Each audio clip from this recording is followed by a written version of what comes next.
Bonjour, bonjour, bonsoir, bonsoir. Nabalandi nyonso ya la voix céleste. Mbote nabino, mbote bozali ebele partout dans le monde. Bozali kolanda biso par la internaute wana niveau États-Unis na moni. Richard Kale Kakolongo Chibango na pesi mbote toujours aux États-Unis. Pasteur César Mouanga na pesi epe mbote tout na niveau Europe na Suisse. C'est que toko bibliothèque vivante na pesi epe mbote. Mama Konde Chita la main des opprimés na Suisse na PCP Mbote.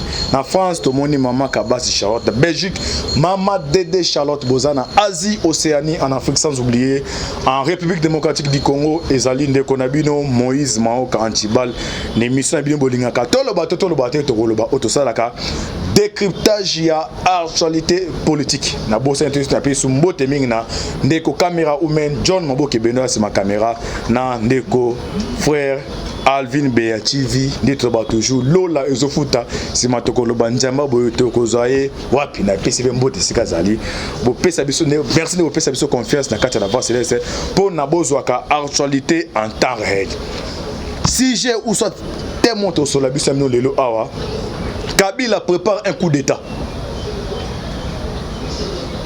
Tshisekedi a délocalisé état-major général et armée au niveau ya quartier général état-major. Qu'est-ce qui se passe maintenant?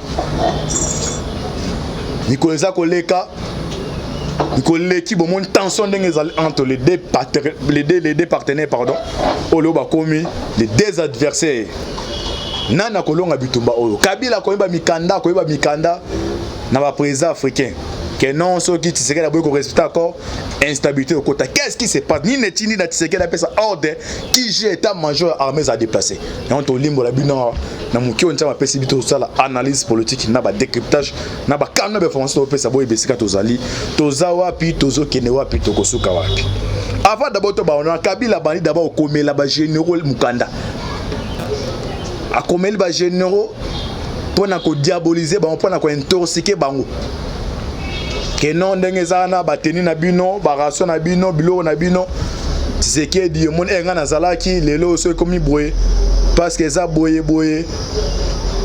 pourquoi à se réfugier dans armée dans la police à comprendre que garde au avez bana moura JR pour bande ko tiela mutema o ezaki mutema ne parmi ba mitema ne ce que zalaki eza sauté alors mais aluka à séduire armée dans la police tout temps bien lettre awa boyeba pourquoi Kabila tindia comme lettre là après to kota ce que boyeba coup d'état ne to bi coup d'état oyo Kabila zo préparé o Tshisekedi da ba garder fou beaucoup yeba ko suka api na côté pas Tshisekedi d'après ordre ministre mon côté a quitté territoire national tous les frontières sont bloquées. Qu'est-ce qui se passe? Est-ce qu'il va s'exprimer samedi? Qu'est-ce qui va se passer avec Atiba le to limbola boy besika makambezali toza wapi tozo kene wapi tokosuka wapi to ba dans la première point au etali makambetali lettre oyo Kabila commet na ba généraux o aza ko intoxiquer bango donc on senga na bata service à renseignement service à sécurité à Mukonja Mboka to gagner bataille maintenant to gagner guerre et comme on oyo on senga pena ba congolais comme on oyo congolais non c'est sikazali ozali banda ya mboka ozana kati ya mboka to se mettre ensemble ils ont sous likambo ba appartenance politique ils ont sous likambo ya ba tribité ils ont likambo ya ba congolais bato ba envahir mboka oyo ba ruiner mboka ba détruire ngoza bloc ya FCC ils ont noyau eza Kabila ba milliardaire deuxième noyau ezala ba millionnaire troisième noyau eza ba bato bazwa ba $100,000 ba $50,000 o ba pango ba zu Congo comme héritage ya ba koko na bango o ba tigeli bango population zo continuer ko souffrir bango ba continuer ko bénéficier na ba bien oyo sika ba yape depuis ba lettre yi bango te na ko mwa oyo congolais non c'est ces gars oyo za mamo te kaka wapi te kaka ma potera nini lisu likwa lisu parce que démon na o envahissé le Congo pendant plus de 21 ans azolinga bima mais azolinga maïmo côté à cause ba dégâts alors exactement tous les Congolais se mettent d'accord pour nous mettre hors d'état de nuire les occupataires les imposteurs au envahi mboka na biso sans plus tarder tozo kota na premier point na biso boyeba d'abord mukanda oyo Kabila a commis à pèse na ba généraux oazo le intoxiqué mais moi heureusement na kata ba généraux moi ko atikala kina oaza force o ba ne ko obéir na ba ordre Kabila bi que non na sous général il y a une divinité maintenant générale il y a République démocratique du Congo na ko défendre patrie parce que communique mboya bana mboka Oscar Zali na lobby moi na mboka général Ami Sakumba di tango fort to tanga d'abord lettre ba intox la carte lettre wana comme ça to zo ngaboye ba coup d'état aux en préparation aux asiko qu'est-ce qui va se passer to landa aw Nabo c'était ma campagne maman souhaite anti balaza na maman souhaite mettre petit gazadi anti balaza na. Alors boyen ba awa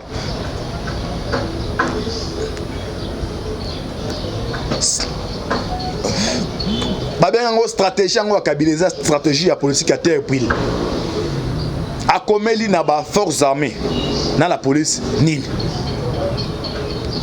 abandi kokoma na kata mukanda toza très attentif bande ko bolanda.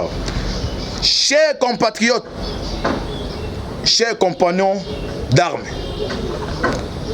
la situation que traverse notre pays en général et notre armée en particulier était grave. C'est Kabila a commis des généraux, des officiers. Et on se demande pourquoi ça qui de toutes les façons, Azo Acha, Ndekonae, Jeannette, Azanakou, Nani, Nagou parlementaire, il y a sécurité défense dans l'Assemblée nationale pour toutes les informations qui pas naï. Maibite que non libitumba ozali kamnde ya Nzambe bato FC bozo buna tisekede bo buna na Nzambe Nzambe o apamboli Congo o apesa ngo nyonso o bino boye groupe mo amuke bonyoko la ngo skonta abike non bana na ngai banoko mpemi komi ngwa oyo il faut ba pamba mo yo sko tala ngai est-ce ko longa Nzambe yo mo ko répondre alobini plusieurs mois de non mise en disposition à toutes les unités de FARDC, des frais de fonctionnement,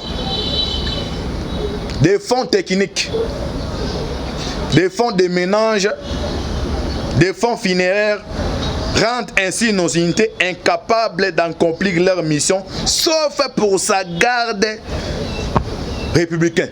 Des poids, des mesures. Yo ka intorse aliboka ali intorse aliboso pardon, o teli bango.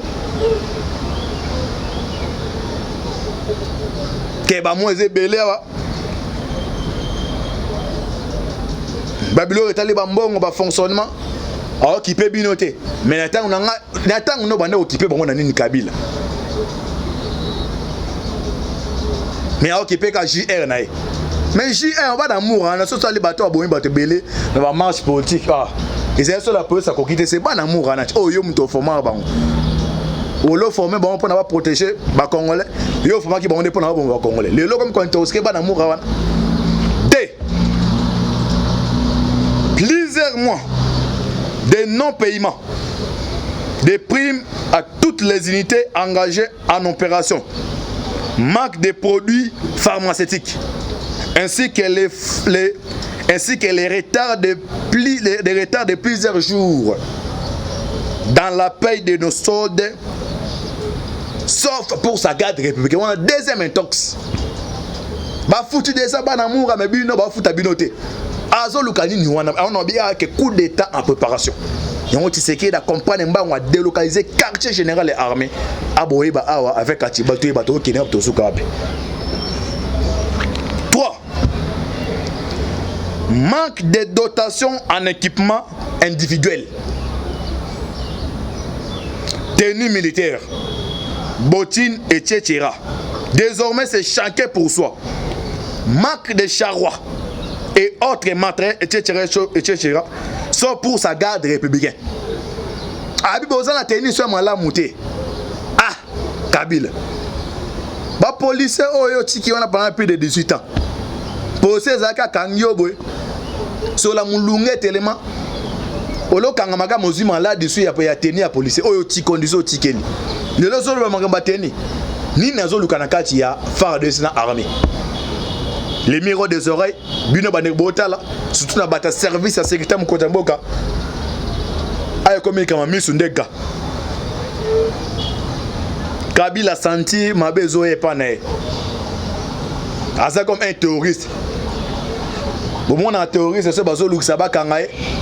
Souvent bazana senti d'explosif. Asa premier na ba afina senti ba bwa kufa bangonos. Elo Kabila sala yango. Aya kiye moko biso ba kongo to PC nyonso topesi mbongo, topesi tout. Mais toyebisa ke na malembe azolinga Keita kena bato. Nde na yebisa no mettre que non, yaza comme terroriste akanga ba otage ya ba peuple congolais. Ce que tu sais que derrière libérer ba otage azolinga ye Kabila terroriste azolinga te ba otage ba libérer, alinga ko déclencher ceinture d'explosif pour akufa na ba otage. Alors biso ba otage to ça nini? Muto yaki ko aider ko libérer biso, to zane même moral pour atoni to tia hors d'état de nuit. Criminel oyo akangi biso. 4. Plusieurs mois sans jamais mettre à la disposition des FARDC un seul litre, yoka de gars ya entorse, un seul litre de carburant, sauf pour sa garde républicaine. 2 poids 2 mesures. Babi na tango na bando zo ba carburant. Mais bon na bana mo bazaka mino ba carburant zate. Bo la muka. Le connaît ko ta kata bango bandeko. Bo landa bien ska tozo kene ska to sukila. 5. Pire encore, des généraux nommés sans jamais avoir eu leur véhicule pendant que les conseillers du président de la République, Félix Antoine Tshisekedi, commandant suprême, roule carrosse. Politique de 2 poids 2 mesures. T'as l'occasion côté là-bas, n'a pas officier. Mais heureusement, c'est déjà trop tard.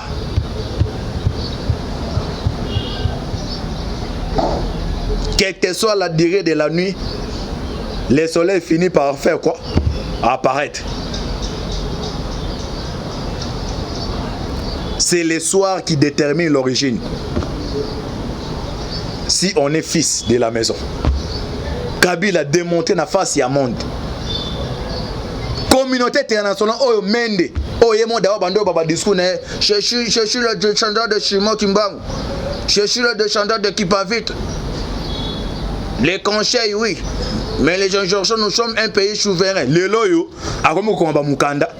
Bobo etala bogo yoka. Ya ba bloquer ba boka 2 minutes ba débarquer ba on avec bokita. Oh, des démissions, démissionnaire. 6.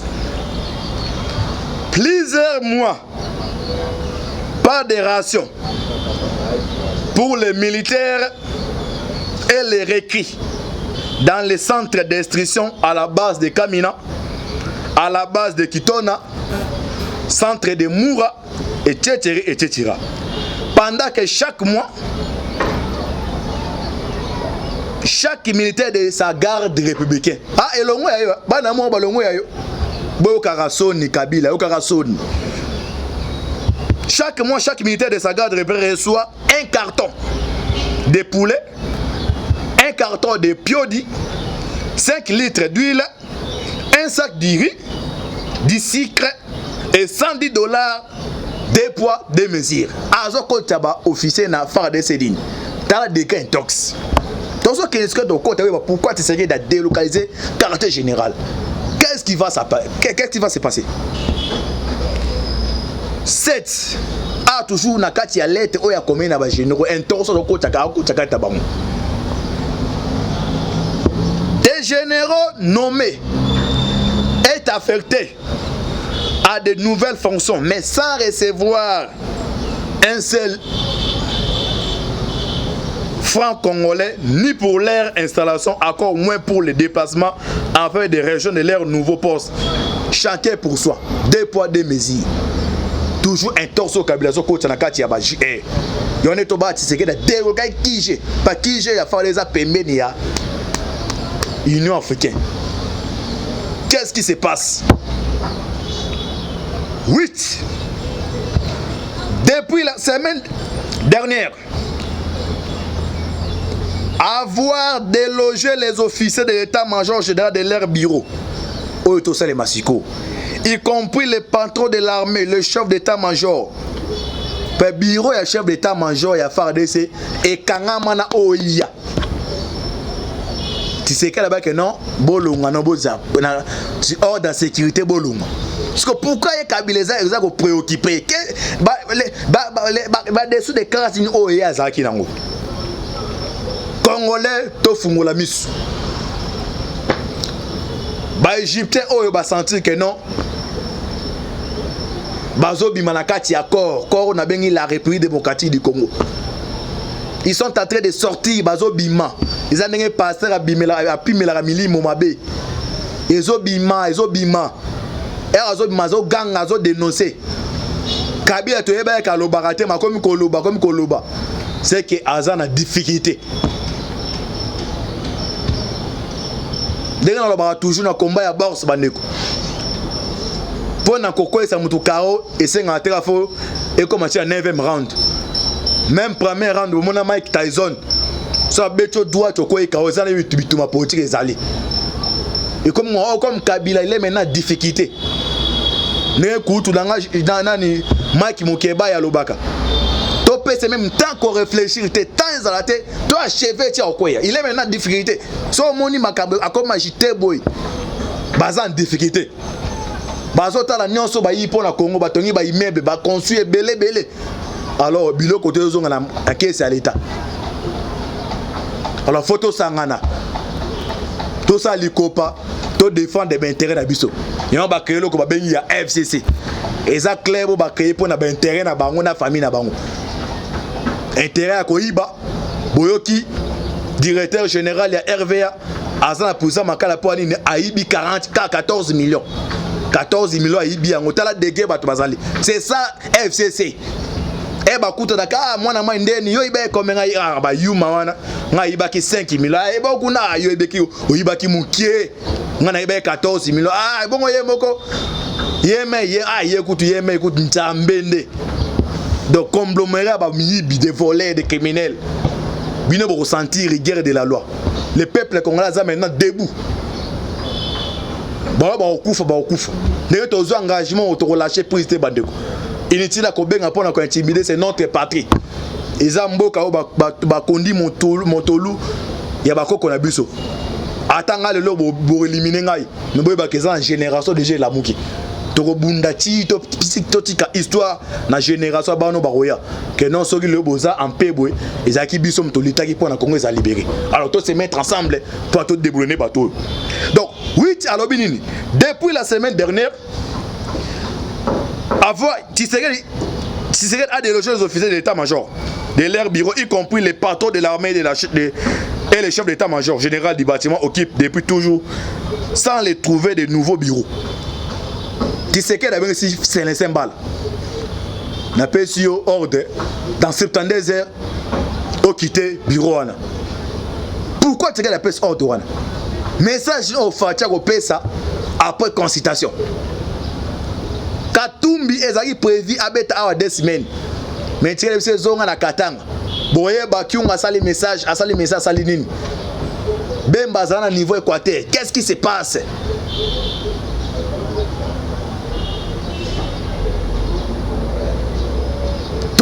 Pourquoi bah déloger quartier général. Celui qui a même langage dans ma boque bende, attends la ministre comme ça continue. Tout le bateau, tout Zolanda a bandeko. Maintenant pourquoi Kabila a une manœuvre dilatoire a commis ba mikanda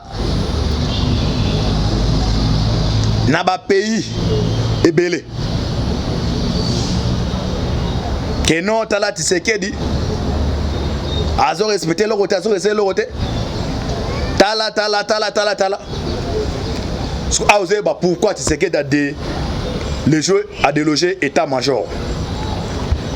L'état-major général de l'armée a reçu l'ordre de déplacer son quartier général des environs de la résidence de Félix Tshisekedi pour des raisons sécuritaires et stratégiques. N'a bandé les titres. L'état-major général de l'armée a reçu l'ordre de déplacer son quartier général des environs de la résidence de Félix Tshisekedi pour des raisons sécuritaires et stratégiques. Dans une correspondance dont une copie est parvenue, le chef d'état-major général de FARDC, Célestin Mbala Moussase, a informé certaines unités de la décision de de la décision venue de la haute hiérarchie. Et haute hiérarchie. Français ngo yangwana. Au des ministres ba kité bango, ba sont haute hiérarchie Zande Tshisekedi, président de la République. Les hauts sommets. La haute hiérarchie de délocaliser le quartier général de l'état-major général de l'armée congolaise. Jusque-là, la poste au Mont-Alema, non loin de la résidence du chef de l'État, Félix Antoine Tshisekedi Tshilombo. Donc, avant qu'on ait la porte, il y a Tshisekedi, bureau, il y a chef d'état-major, il y a Balongo Libango. Tout le bateau, Bolanda, Bandeko. Jusqu'à la postée au Mont-Alema, non loin de la résidence du chef de l'État, c'est qui sera transféré au camp Kokolo, bâtiment dans le camp Kokolo, qui abrite aussi la force terrestre. Pour l'instant, aucune raison officielle de cette décision urgente et qui devra être exécutée sans faille n'a été fournie. Toutefois, les sources au sein de la présidence de la République, citent par nos confrères de la RFI, dans l'entourage du chef de l'État, on évoque sans plus de détails des raisons sécuritaires et stratégiques. La décision tombe dans un contexte de forte tension politique entre le chef de l'État, Tshisekedi, et son prédécesseur Joseph Kabila. Ce dernier est réputé d'avoir encore beaucoup de soutien parmi les officiers supérieurs de l'armée congolaise. À proportion même à son colossal pour ne pas déclencher détonateur. Or que voix au Kabila oko ekenango ngana zo sepela njamba pambolaye. Eza voix oyo parmi les accords au Basnaki na États-Unis. Messieurs, au dirigeant Mboka pendant plus de 18 ans. On ne va pas t'arrêter. Mais tika présent ça a travers ma lame. Surtout jouer au oser. Comme Olobakozan influence ta kacharame. Jouer au oser. Koluga ke négocier minduki. Boka ko intoxiquer et l'autre sali oko diaboliser bas militaire. Les amis kolo nous les États-Unis, on va t'arrêter et puis on va te battre.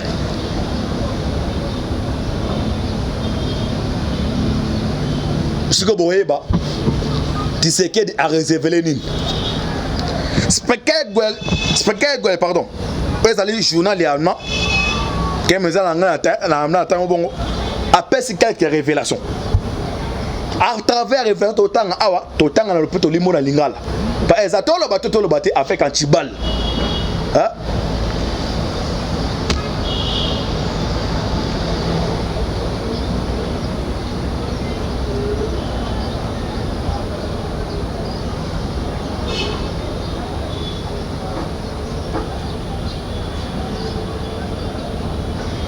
Bolanda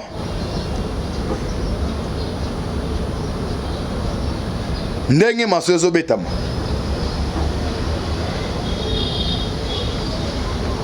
boye bakeno pona Kabila esili batitrango la destruction de la Kabylie, une histoire incroyable liée à Félix Tshisekedi. Tokobete la bandeko. L'histoire chanzarangote. Na ebite so yinde ko maboke benda sina yesu na maboko. Na yeba miniki tachike nango. Tokobete la bana biso. Jérémie, Moïse, soki lelo oyo Congo, ils ont délivré to bengana dictateur, ils ont grâce à Tshisekedi.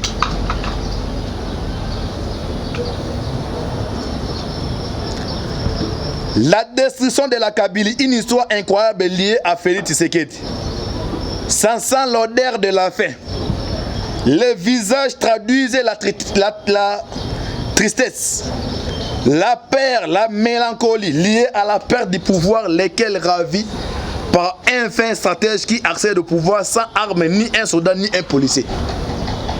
Kabila Azaki na tout, Azaki na plénitude. Dès na lopoto ba kibo njambe nyonso ya pouvoir. Azali na pouvoir ko ya comme na pouvoir même ya reponela mutu mwasi. Ata mutu comme na pouvoir pesa mutu diplôme. Oh na commission doctorat. Na commission doctorat a comme na pouvoir wana. Imaginez-vous bandeko. Donc tu as pouvoir pesa vie éternelle. Oh azanga ya wana.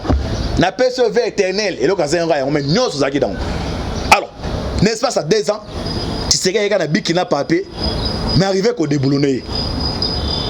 Et si vous allez au boya na yo, ah yes, si Kazala comme ça checker non, biso tout en dos il y a un salva to ando koloba non koto mais pour l'instant, moi nambo café il est dans les bons. Oh Congolais nyonso à moins cause à l'étranger bandeko.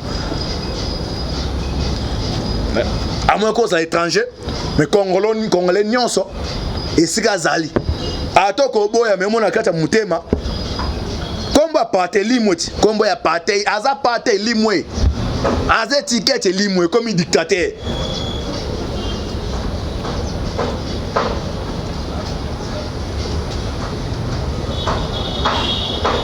Politique parce qu'on a NIT. So ça politique na N ou ko évoluer te bandeko.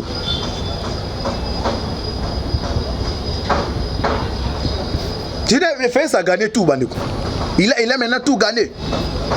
Encore après on Kabila, ba Congolais on a lingana pèse dans zone ça pouvait se pas comme ba comprendre était bon. Ça là ba 9 dilatoire. Ata 2023 Kabila retiné son exil, azou bon il est pas qu'il na famille naï. Mabi non. Bon jour à discours on a bien monéré. Bon bah non, c'est bon Olivier le Daba c'est que bon jour à discours après conversation, on bête on a été bien monéré. Asa dessine on ça la base Kabila. Pour moi c'est bon on a tombé de maboko. On anglais avec un 15 or match vidé. Na beti petit moto fana bi est-ce qu'on peut ici notre série de salle à côté de 2 doigts. Ce jour à mon message à Constance on a bien monéré. Pe monéré on est bien dans milieu ma FCC. Bon quand ba télévision pendant Kangi TV. Ouais bon aux atta 10 manettes au changer. Et discuter bandé. Per 6 minutes c'est coach nous d'abord réunion. So o ebeta matour na benga o moi bambo oyo États na beta na Japon guerre zo bundama après ça Japon na boye Japon to bunda bisava akenda ka zo base arene ironeni chikolobe eza na Katanga azu iranium pira beta bob to na Japon bana mabota mato ezate Japon bino bituma elongo ebeta ma FCC ya ngwana. Bon, on a moins c'est pas ça ba pomba. Dika mukeka betoko destituer. Tika moi toza majorité ce ko ya ngwa déclarer to bunda kasi. To bunda kasi yango. Na lobby au moins un jour tu regardes beta discours. Après qu'on a bien monéré. Yo ozu retard au kimi sabana on a ba mona mwasi. Ah c'est message à Noël. Natanga no ezeka boye ba prédicateur biso tozo ba prédicateur toza ko annoncer bino ba événement oya bon dimanche ba te combien de fois na pesa ba révélation no biso ko caméra on s'arrêter moi na début banda kala bande antiba lokosi caméra pande bazan teke le caméra suka na eso no Kabila na on s'en déboulonner un jour le to komi up bozo appel courage au faire ces bande côté.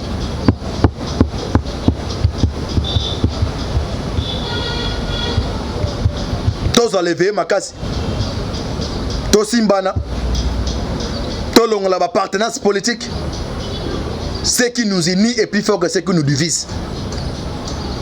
Il faut qu'on dise la mbanje momoko. Ce qui nous unit est plus fort. Ce qui nous unit est plus fort. Et là, c'est la République démocratique du Congo. C'est pour comprendre des dénominateurs communs Sangisi Biso. To kolonga bato isto bakei bande ko bakei li moni Kabila histoire ne c'est fini il abet on na balle na le poto il joue le tout pour le tout botan ra match na balle sur équipe adverse zo pola ba temps additionnel même garder na kenda lukabi yango lo FC so sala